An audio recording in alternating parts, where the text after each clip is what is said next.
Jangan balik ke rumah ini lagi.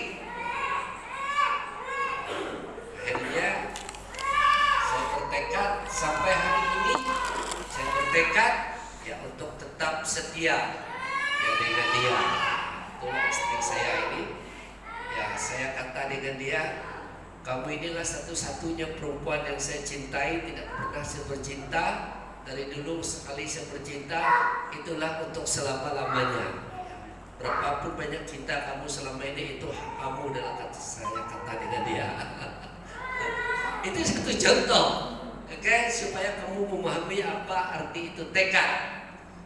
Nah, dalam hidup kita sebagai bergereja, sebagai bergereja ataupun secara khususnya sebagai orang Kristen, orang percaya, di sini kita melihat bagaimana Rasul Paulus itu mengajar kita supaya dalam tekad kita itu ada hal yang harus kita lakukan. Ada hal yang harus kita lakukan. Ya, dalam tekad kita itu ada perkara yang harus kita laksanakan supaya tekad kita itu tidak menjadi sia-sia. Saya kembali lagi, waktu saya mulai melayani Tuhan itu ada tekad saya. Jadi tekad saya itu tidak akan undur. Tidak akan undur walaupun dalam kekurangan. Tidak akan marah ataupun tidak akan mempersalahkan orang lain walaupun banyak tantangan. Itu tekad yang ada. Nah, sekarang ini kita akan melihat apa tekad yang harus ada pada kita bergereja supaya kita terlibat sama. Apa tekad kita sebagai orang percaya agar kita juga terlibat sama di dalam memenangkan, memuridkan, ya, dan juga mengutus. Oke, satu, berdasarkan ayat ini, tekad pertama itu adalah hidup kita tetap di dalam Dia. Hidup kita tetap di dalam Dia. Kata tetap itu adalah tidak berganjal. Oke, tetap. Yang kedua, kata tetap itu adalah tidak berundur. Itu juga kata tetap. Oke, pertama itu adalah tidak berganjal. Ataupun tidak mundur. Jadi kata tetap itu juga membawa bermaksud untuk setia dalam apapun yang kita hadapi dan lalui. Kita belajar satu contoh di dalam firman Tuhan, yaitu tentang Daniel dan kawan-kawannya yang diangkut dari Israel pergi ke tanah Babel. Waktu Raja Nebukadnezar datang menawan Israel, lalu diangkatlah Daniel, mereka kawan-kawannya ke Babel. Sampai di Babel, Raja pada masa itu ingin membawa mereka untuk makan makanan yang dipersembahkan kepada Raja. Namun masalahnya, setiap makanan yang mau dibagi untuk Raja makan itu harus dulu dipersembahkan kepada berhala. Kepada berhala. Kalau orang Islam itulah begini. Kalau ayam itu tidak mereka sembelih, mereka tidak boleh makan. Waktu saya kerja di camp dulu, ada mereka forest ini datang di camp, mau cek itu kayu, mau kasih cop itu kayu, cop itu kayu. Nah, waktu malamnya mereka pergi dengan kami pergi cari binatang. Ada 2-3 orang Islam yang beragama Islam datang. Lalu mereka cakap begini dengan kami yang pegang senapang. Kalau jumpa pelanduk, kalau jumpa rusa, kalau jumpa kijang, jangan tembak sampai mati. Ini kalau kita tembak itu mana ada kita tembak alang-alang ke dunia. Kalau hantam itu hantam terus. Mula-mula saya tidak tahu, saya tidak paham apa maksud tidak tembak dengan mati sampai mati. Kami pergi, kali jumpa, oh satu pelanduk besar. Apalagi si kawan itu dia betul-betul di kepala. Pap, ayah tidak boleh makan, kata mereka, sebab mati. Jalan lagi kami, hei kawan, kalau jumpa lagi kalian jangan tembak sampai mati. Lalu kami tanya, kenapa? Kami harus sembelih dulu. Kalau tidak disembelih, kami tidak boleh makan. Ya itu kan syaratnya. Jadi kita mana mau susah kejar-kejar lagi. Pas itu kami pergi lagi satu lagi. Ini malam yang berikut lagi jumpa itu pelanduk. Lalu saya punya kawan itu, dia punya kaki lah. Dia tembak.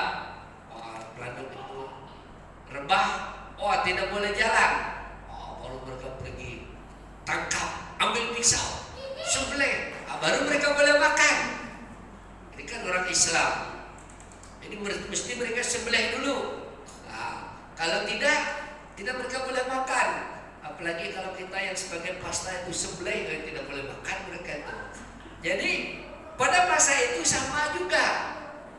Jadi Daniel dengan kawan-kawannya tidak mau makan makanan yang diberi kepada raja, karena sebelum makanan itu dimasak dan dipersembahkan kepada raja, mereka bawa dulu dipersembahkan kepada berhala, dipersembahkan kepada roh-roh jahat. Ya. Mana ya?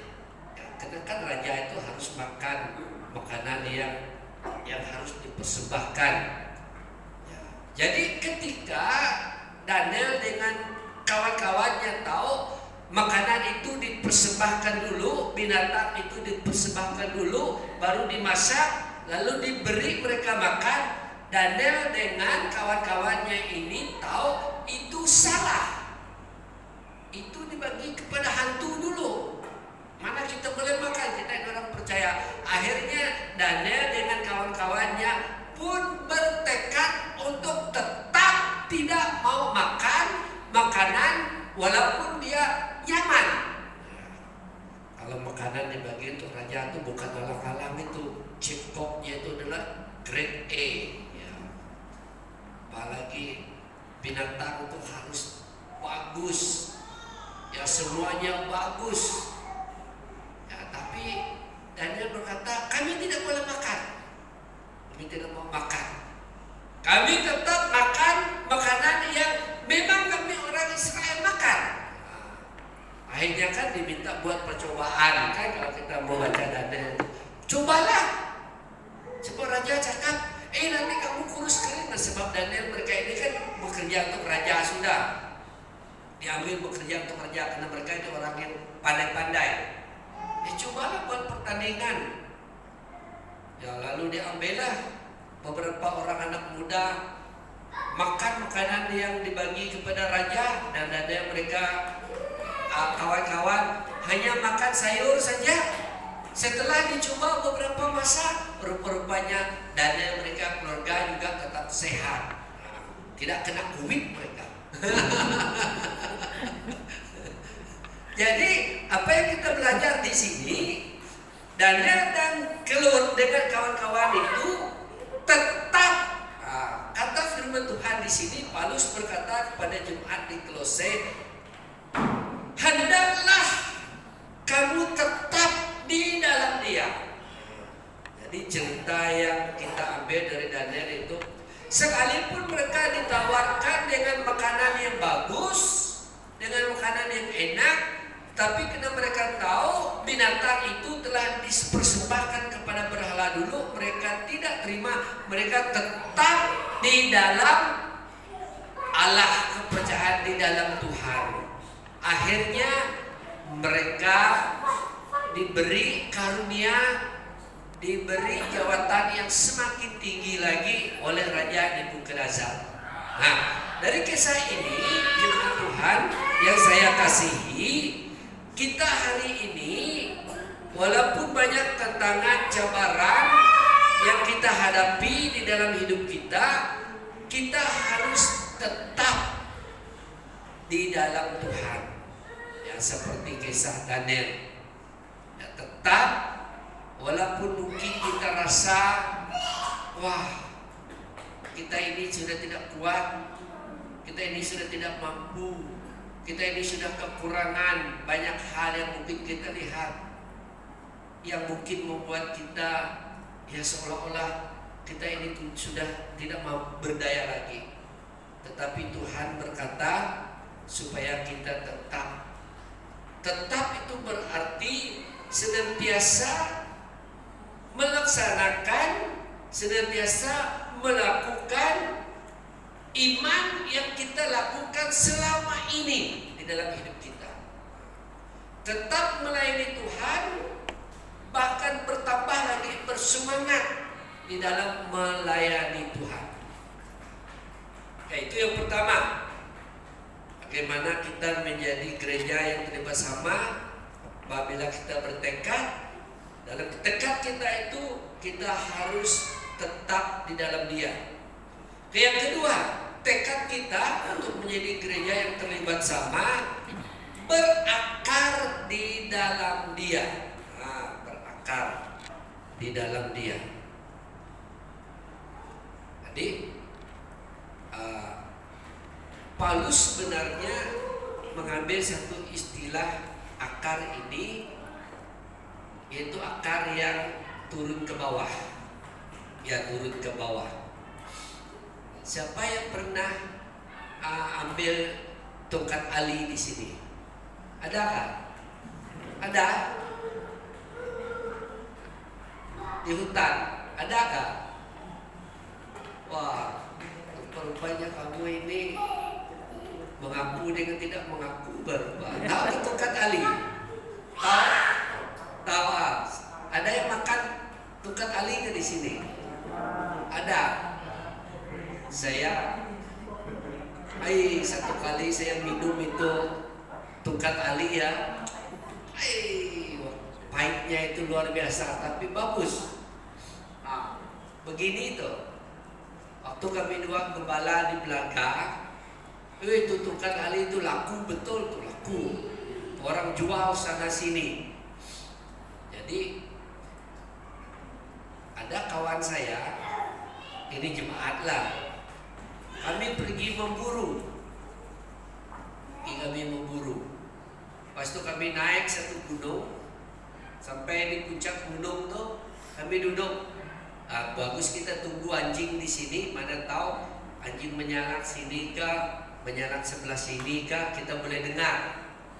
Jadi sambil kami tunggu, baru yang satu kawan ini lagi dia jalan-jalan, kok baru datang, wah ada tongkat ali di sini kata dia, besar pohon itu besar ini saja, besar lengan saya, ada tongkat ali, mari kita tarik, cabut ini tongkat ali kata dia. Wah, gila kami itu 4 orang tuh. Pas itu dia kata begini, kita buat jack dia dulu kata dia. Kita buat jack dia, lalu dicari akar, dicari lagi kayu yang sebesar ini, panjang hampir 2 depak. Kita buat jack dulu. Lalu kami kata, apa tarik kayu yang besar ini pun mau buat jack kah? Kata kami. Sambil dia pergi cari itu kayu, lalu kami 3 orang ini coba tarik, mau patah punggung pun tidak keluar. Datang dia, apa kamu 3 buat? Kami tarik, kami korek-korek lagi keliling dia, tidak mau cabut. Itulah saya suruh buat jack dulu kata dia. Pas tuh kami buat jack dia, sambil kami tunggu tuh anjing. Tapi anjing udah menyala, itu juga bagus. Pas tuh anjing balik, kami buat jack kasih jack dia. Mau setengah jam baru tongkat ali itu tercabut. Jadi dari tengah ini ke tanah, ini pohon dia. dari sini ke atas juga panjang, dia punya akar pergi ke bawah. Patutlah tarik tongkat ali itu susah betul. Sepanjang dia naik, panjang pohon dia ke atas, sama juga panjang pohon dia pergi bawah. Jadi Dodi secakap, bertobat, saya mau tarik tongkat ali. Tidak mau, saya sudah. Cik Tuhan, cik. Tercabut sedikit, ubah itu, cik lagi. Angkat lagi. Kalau tidak mau tercabut. Masuk, dia potong, dia bawa balik. Nah, jangan seperti ada satu pokok, tahu kamu buah bebangan itu kan? Buah, orang kaya panggil buah pangit itu, apa nama itu? Bebangan lah kan? Ya, yang besar itu.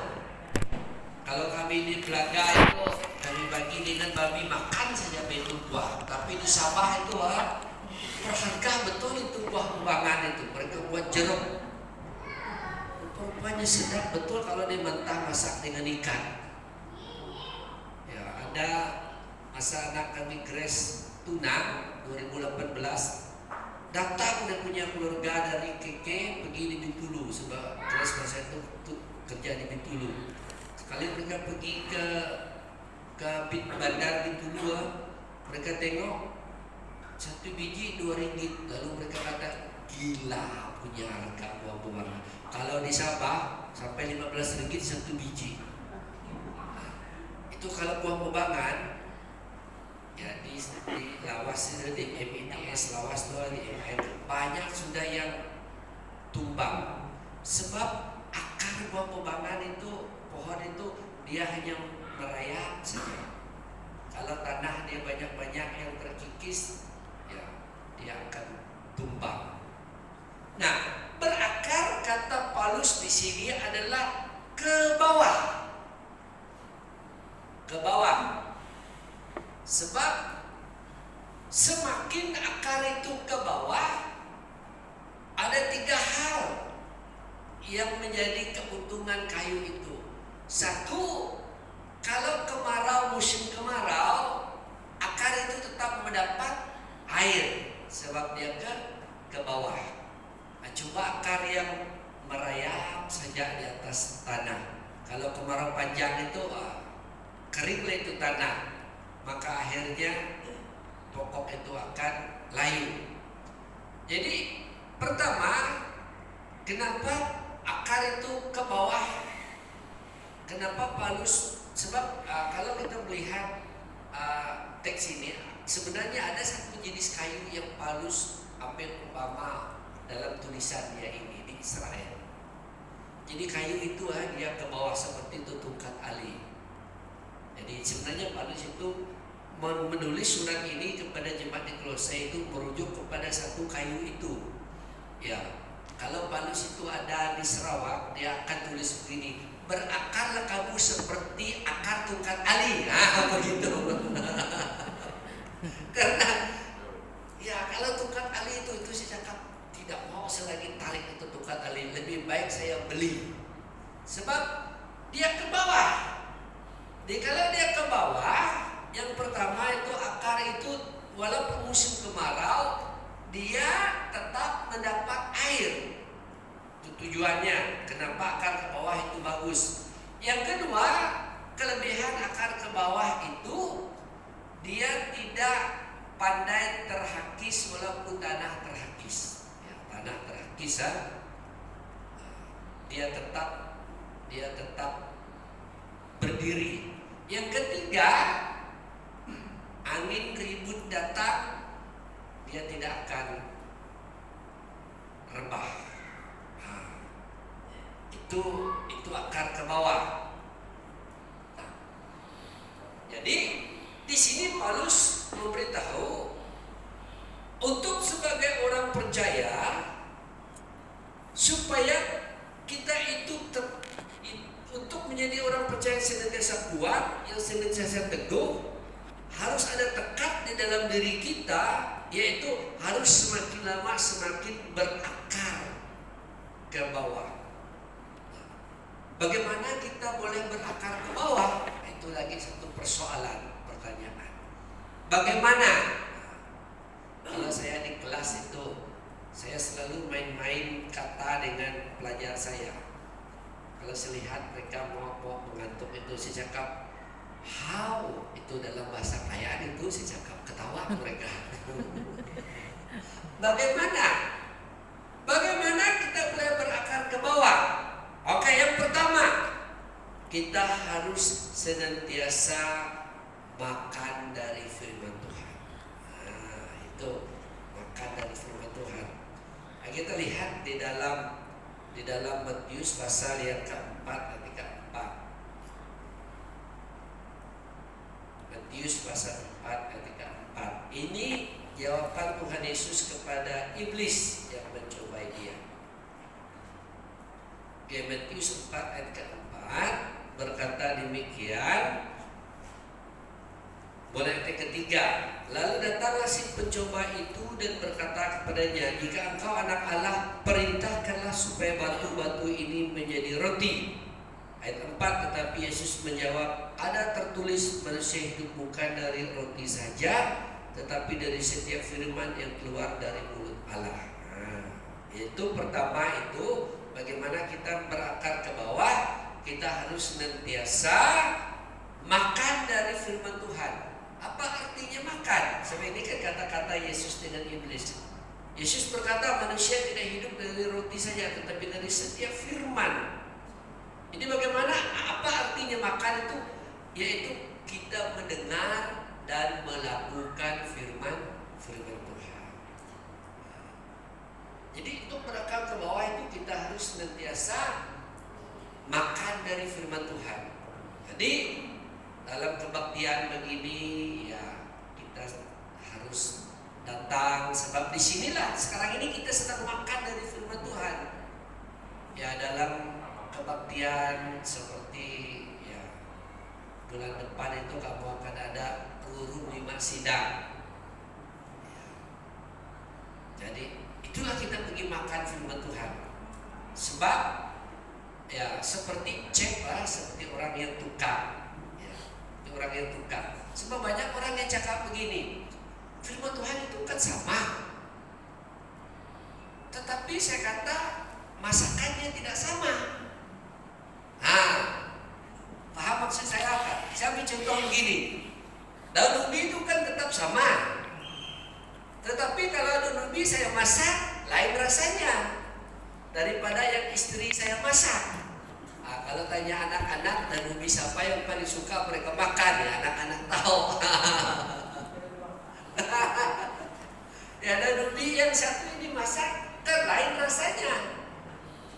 Ya sama juga dengan kita masak itu ikan kan.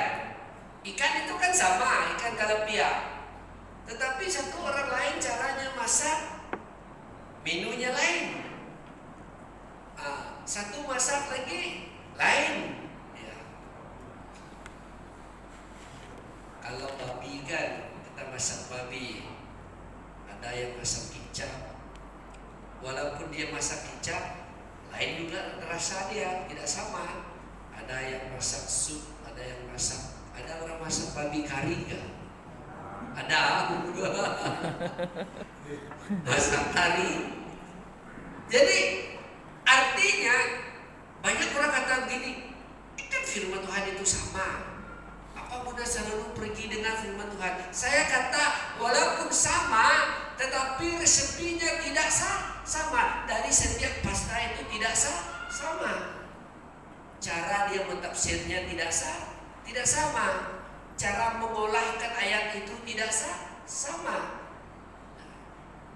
Contohnya ayat ini kan Kolose ini, saya bawa lain. Ya, datang pas tajir mayah nanti lain.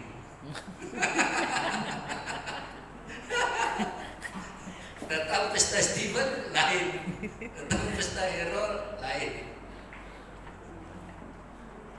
Saya pernah cakap begini. Sebab saya punya pelajar begini. Kamu sekolah di sini, sekolahlah betul. waktu kamu pergi gembala, kamu sendiri tidak paham apa yang kamu khotbah, saya cakap. Ketawa mereka. Guru, ada pasta yang begitu? Dia sendiri tidak paham apa yang dia khotbah. Ada, saya cakap. Coba tanya dia, paham kamu apa yang kamu khotbah? Tidak. Jadi khotbah itu dari mana? Dari internet katanya. Oh iya. Jadi walaupun firman Tuhan itu sama, namun cara penyampaian pasta itu berbeza. Kita makan masak babi hari ini lain rasa dia. Pas itu kita makan lagi masak babi besok itu lain rasanya, sebab cepnya itu berbeza. Berbeza.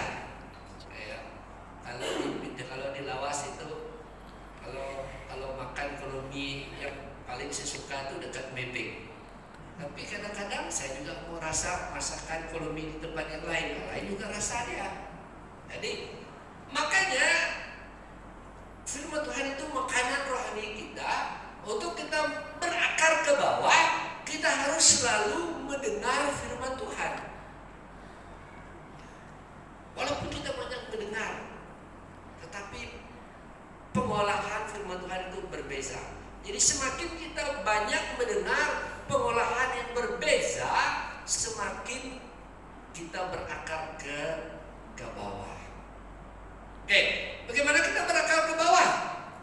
Seterusnya itu adalah di dalam kita selalu berdoa. Berdoa. Kita selalu berdoa. Dalam hidup kita berdoa. Yang ketiga itu bagaimana kita berakar ke bawah, di mana kita selalu mengadakan persekutuan dengan orang-orang percaya. Jadi dari sinilah maka kita akan berakar ke bawah. Setelah kita berakar ke bawah, bagaimanapun tantangan dan cabaran itu datang dalam hidup kita, kita tidak akan rebah ataupun kita tidak akan jatuh. Jadi Paulus berkata, hendaklah kamu berakar di dalam Dia. Jadi akar kita itu adalah di dalam Tuhan. Di dalam Tuhan, bukan di dalam hal-hal yang lain. Disebut di sini adalah di dalam Dia. Bukan atas pasta itu semata-mata, bukan atas pendeta itu, tetapi di dalam Tuhan. Jadi ketika kita bertekad untuk berakar ke bawah, maka kita boleh menjadi gereja yang terlibat sama, pribadi yang terlibat sama. Oke, itu yang kedua. Yang ketiga, seterusnya lagi, dibangun di atas Dia. Dibangun di atas Dia. Yang tadi itu ke bawah, sekarang ini dibangun di atas Dia. Jadi kenapa Paulus memakai istilah dibangun di atas Dia? Ya sebab pada masa ini ya, ada banyak pengajaran-pengajaran yang menyesatkan gereja Tuhan pada waktu ini. Khususnya pengajaran dari agama Yahudi. Agama Yahudi. Sebab orang Yahudi pada masa ini, mereka melihat kekristenan itu dia menanjak ke atas perkembangannya. Bayangkan satu kali Petrus berkhotbah 3.000 orang bertobat. Jadi waktu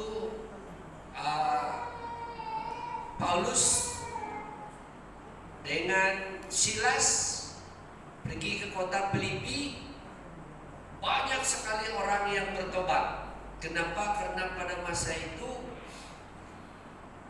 ada orang yang pakai itu boboh. Lalu Paulus berdoa. Lalu orang yang boboh itu namanya Simon itu bertobat. Dan banyak ibu-ibu yang ada di sana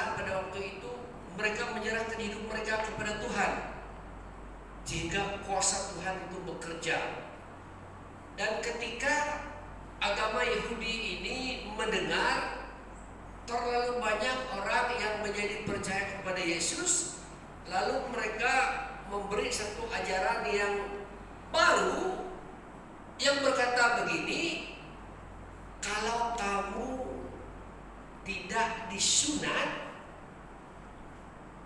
keselamatan kamu itu tidak sempurna. Itu satu ajaran yang datang pada masa itu. Jadi akhirnya orang-orang Yahudi yang menjadi percaya ini di tempat perantauan itu pun mengatakan, ya betul, sejak dari dulu nenek moyang kita harus disunat, kita juga harus.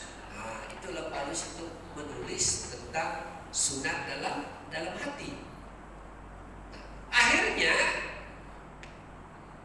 kepercayaan mereka,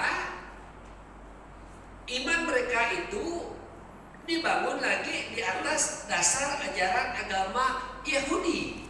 Ya, itu salah satu ajaran yang menggelirukan mereka pada waktu itu. Itu salah satu. Sebenarnya banyak ajaran-ajaran yang sehingga iman mereka itu dibangun bukan atas Yesus, tetapi atas hal-hal yang lain. Atas hal-hal yang lain. Nah, makanya Paulus berkata, sekarang ini kita di dalam Tuhan. Makanya dia memakai ayat, kalau kita melihat statement Paulus yang pertama itu kan, kamu telah menerima Yesus Kristus. Sekarang ini kamu telah terima Yesus Kristus. Jangan kamu dikelirukan dengan ajaran-ajaran yang lain lagi. Hidup kita itu harus dibangun hanya di dalam Tuhan Yesus saja. Saya ambil contoh sekarang ini. Saya harap ajaran itu tidak sampai ke kita. Tetapi ini berlaku di daerah Belaga. Di Belaga ini kuat, ini berlaku. Ajarannya begini. Kalau kamu mau masuk surga tanpa tersekat-sekat, bukan saja terima Yesus, tetapi semua barang-barang lama itu harus dibakar. Manik-manik harus dibakar. Ibu tidak boleh kamu pakai baju yang ini tuh. Itu bakar tuh. Nah, itu sekarang ini dibakar.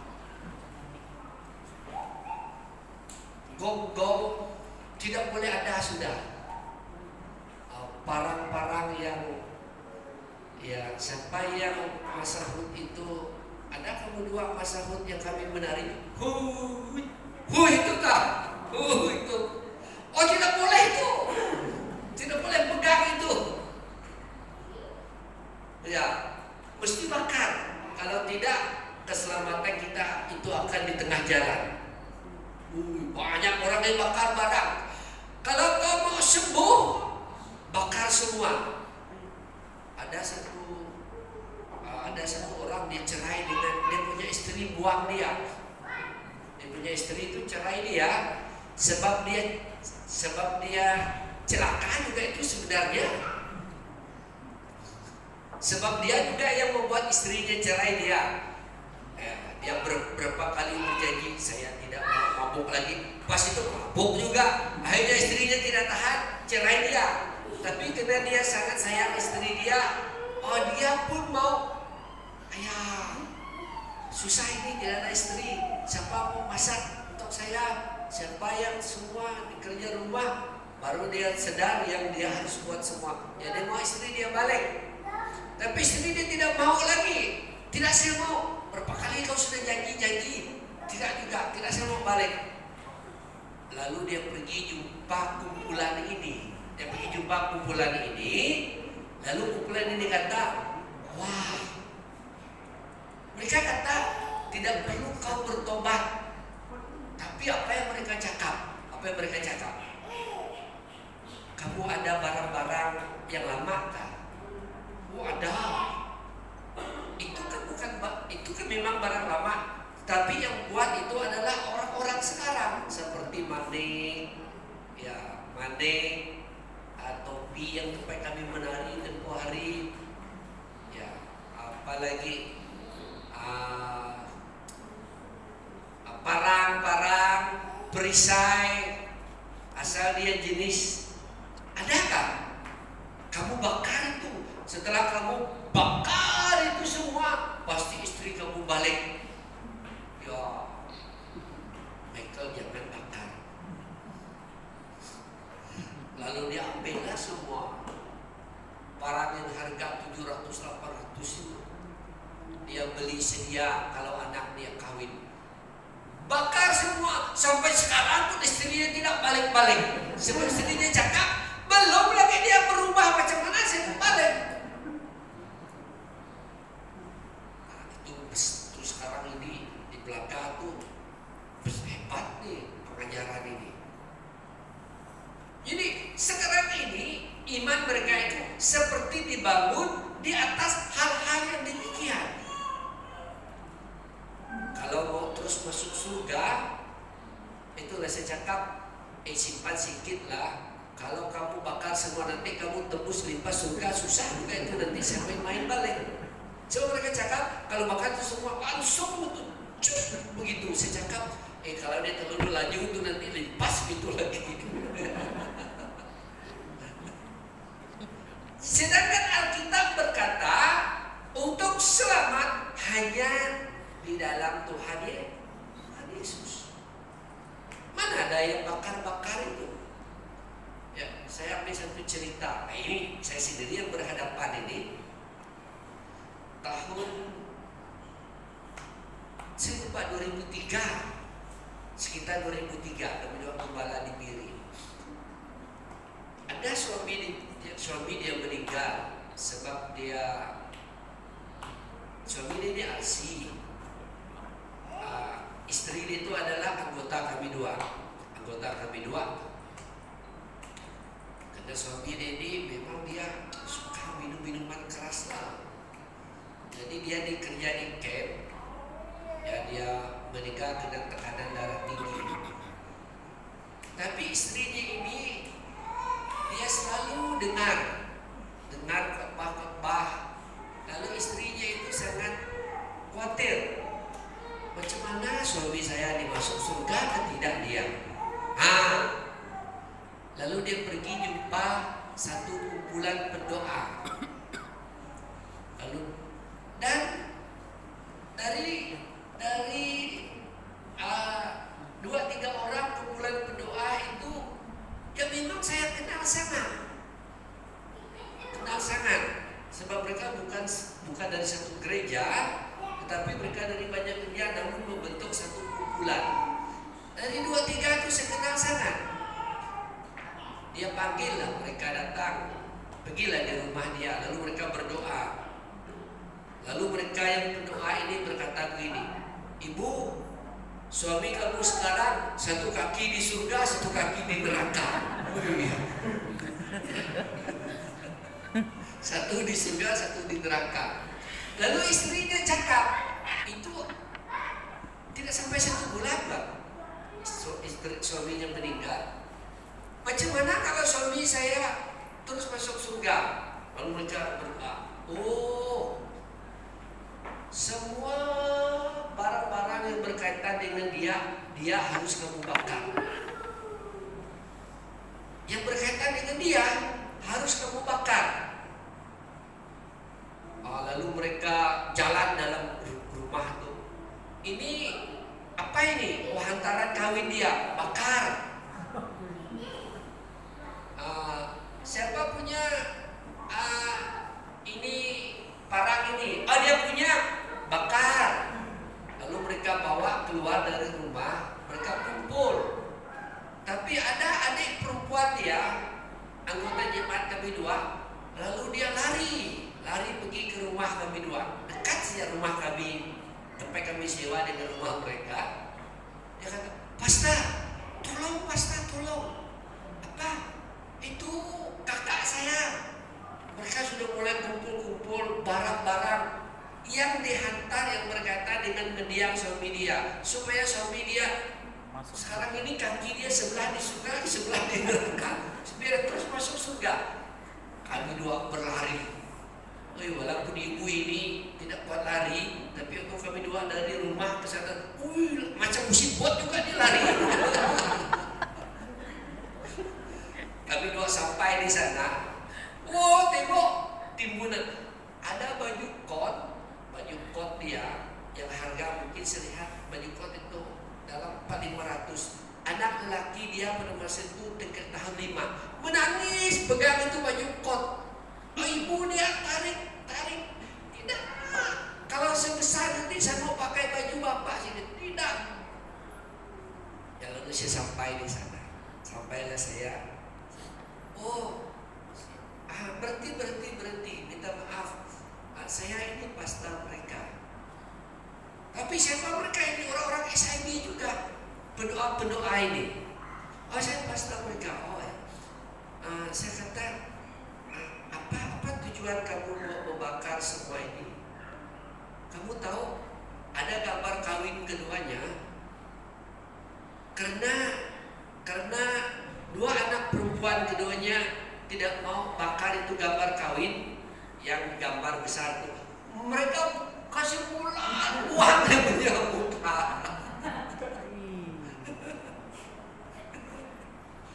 Saya kata, sebab semua barang-barang berkaitan dengan ini yang menghalang dia masuk ke surga.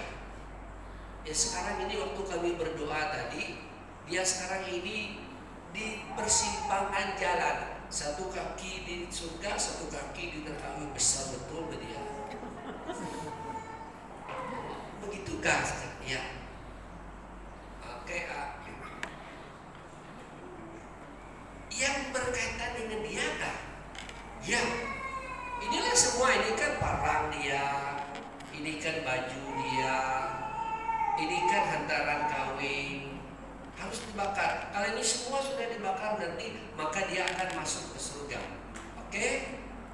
Saya setuju dengan kamu. Tapi sebelum kita membakar semua barang ini, saya mau tanya lagi. Siapa punya kereta ini? Ada kereta mereka parking. Bu, siapa punya kereta? Siapa yang beli kereta ini? Dia punya kereta. Kita bakar. Kita bakar juga. Pas itu saya tanya, Bu, masih ada ke duit suami kamu di bank? Masih ada kah? Ada. Mari pergi keluarkan semua duit itu, Bu. Berapa puluh ribu pun keluarkan, kita bakar. Kan berkaitan dengan dia. Kita bakar dia mereka. Bu, siapa punya rumah nih, Bu? Rumah itu kan rumah yang teres tuh, sampai lebih 10. Siapa punya rumah nih, Bu? Mereka kebetulan di tempat yang keempat barangkali. Dia punya rumah, kita bakar. Kita bakar. Kalau bakar itu semua kita bakar. Kalau ini bakar, langsung surga. Baru saya tanya lagi, Bu, siapa punya anak 3 orang nih, Bu? 2 perempuan, 1 laki. Siapa punya anak ini? Dia punya anak. Kita bakar, langsung mereka lari. Kan, saya tidak mau berdebat tentang ayat. Ya kita bakar, kita 3 orang anak ini. Kita bakar. Ambil tali kita ikat, kita bakar. Langsung mereka lari. Itu kan satu ajaran yang salah. Jadi banyak orang Kristen hari ini, iman mereka itu dibangun atas ajaran-ajaran yang begini. Saya harap tidak datang ke Perayaan Baru, supaya Anda itu tidak dikelirukan. Ini ada juga satu ajaran. Waktu saya di Miri itu, tiba-tiba satu ajaran itu datang. Itu satu kumpulan datang.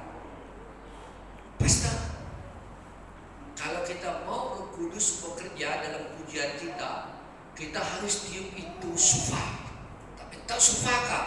Itu yang lembu punya tanduk itu.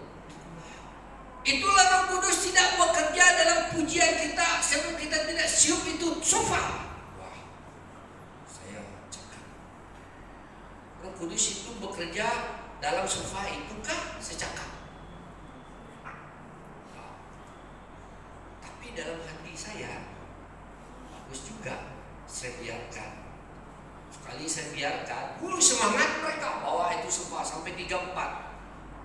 Waktu kami memuji Tuhan, tiba-tiba mereka sentak tiup. Ada yang sakit jantung itu mau pingsan, terkejut.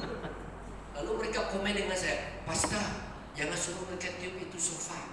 Hai, waktu mereka tiup itu terkejut. Begitu. Hai, mau jatuh jantung saya. Lalu saya cakap, jangan tiup itu lagi. Nanti kamu tiba-tiba tiup ada orang yang sakit jantung, pingsan, mati, macam mana? Roh Kudus itu bekerja bukan hanya kena sofa. Kalau Roh Kudus itu bekerja itulah dari hidup kita, hati kita. Saya pernah saksikan itu. Ini kebaktian di Takakus. Baktian di Takakus masa Krismas. Kalau masa Krismas, setiap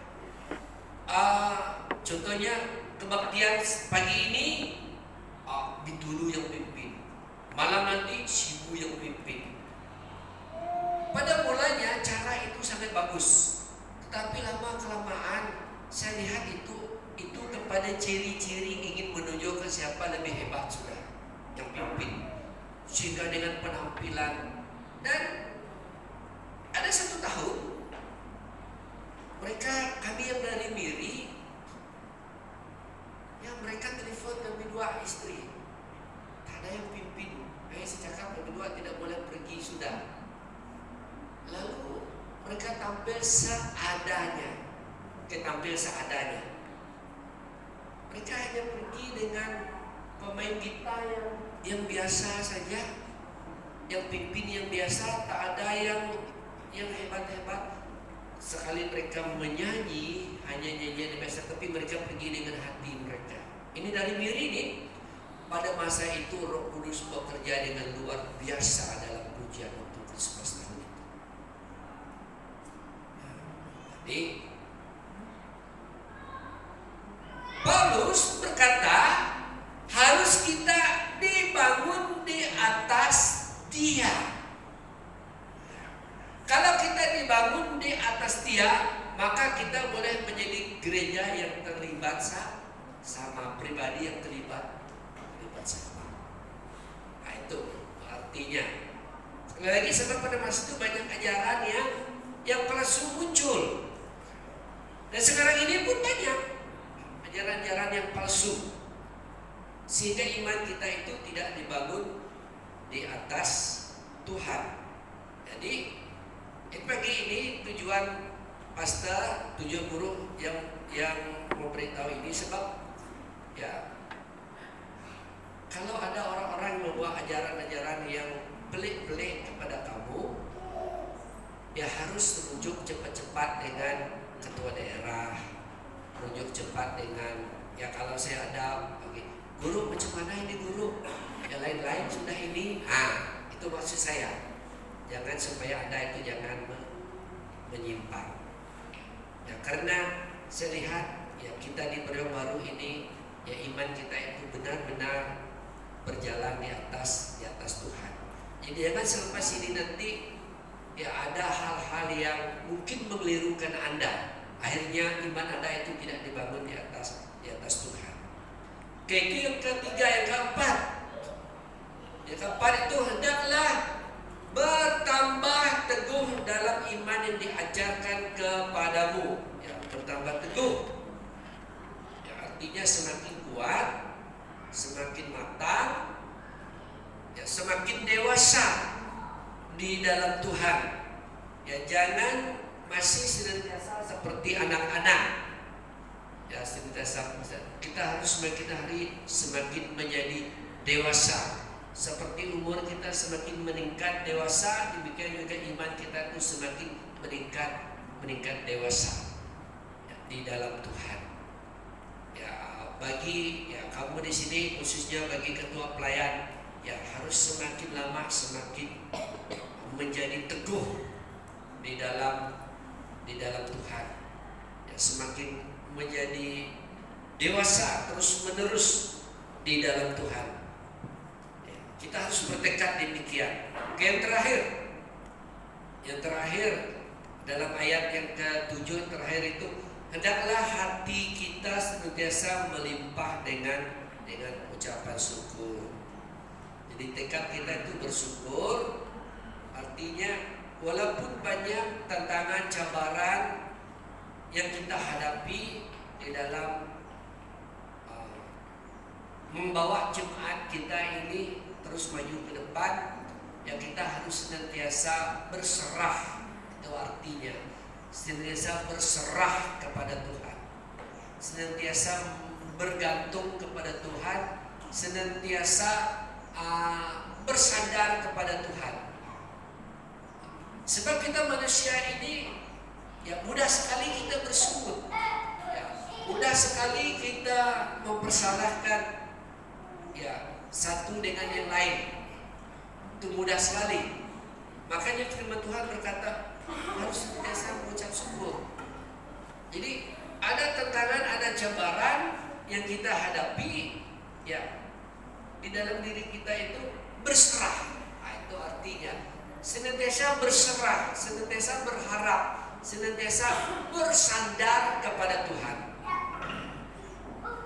Itu sebenarnya apa yang Paulus katakan, hatimu senantiasa melimpah dengan syukur di sini. Itu sebenarnya artinya itu selalu berserah. Kalau kita berserah, kalau kita bersandar kepada Tuhan, jadi dari sanalah kita bersyukur. Tuhan, kami berserah saja, kami bersandar, kami bergantung kepadamu saja. Jadi apapun yang terjadi, karena kami berserah kepadamu, kami tetap bersyukur. Itu artinya dinyatakan oleh Paulus dalam ayat yang terakhir ini. Nah, ketika kita sudah ada hal ini di dalam hidup kita, itu menjadi tekad kita, maka kita itu nanti akan menjadi gereja yang dapat terlibat sama di dalam visi ataupun di dalam tema SIB pada tahun ini. Ketika ini menjadi tekad di dalam pribadi kita juga, itu membuat kita boleh memberi kerjasama bersama-sama di dalam membangun gereja kita yang ada di tempat ini. Sebab diri kita sendirilah yang sudah menjadi berkat. Dan ketika yang lain itu mulai lemah karena kita itu tetap berakar di dalam Tuhan, keteguhan kita itulah yang membawa jemaat yang lain itu kuat dan teguh kembali. Karena mereka akan bersandar ataupun kita menjadi kekuatan mereka, menjadi kekuatan mereka. Ya, saya dalam hidup saya pun banyak kali begitu. Kadang-kadang saya lemah ataupun kadang-kadang saya seperti rasa mau menyerah, tetapi saya lihat istri saya tetap kuat, tetap berakar. Ya, dialah yang menjadi kekuatan saya balik. Demikian juga yang lain. Jadi itulah yang menjadikan gereja kita itu senantiasa bertumbuh hari demi hari menjadi dewasa di dalam Tuhan. Jadi pagi ini letakkan kelima hal ini sebagai tekad di dalam hidup kita, supaya gereja kita dan pribadi kita semakin bertumbuh di dalam Tuhan. Mari kita berdoa. Tuhan Yesus, terima kasih untuk firman-Mu yang telah kami belajar, yang mengajar kami supaya hidup kami semakin teguh, kuat, matang, dewasa, dan bertahan menghadapi tantangan dan cabaran, supaya iman kami tidak menjadi lemah. Biarlah ini Tuhan memberkati kami menjadi tekad dalam hidup kami. Ketika kami sudah menjadi teguh, berakar, dibangun di dalam Engkau, kami menjadi berkat kepada sesama kami dan juga kepada orang lain. Berkati jemaat-Mu di tempat ini lewat firman-Mu. Terpuji nama-Mu Tuhan. Dalam nama Yesus kami telah berdoa. Amin. Oke, terima kasih. Saya kembalikan kepada yang memimpin.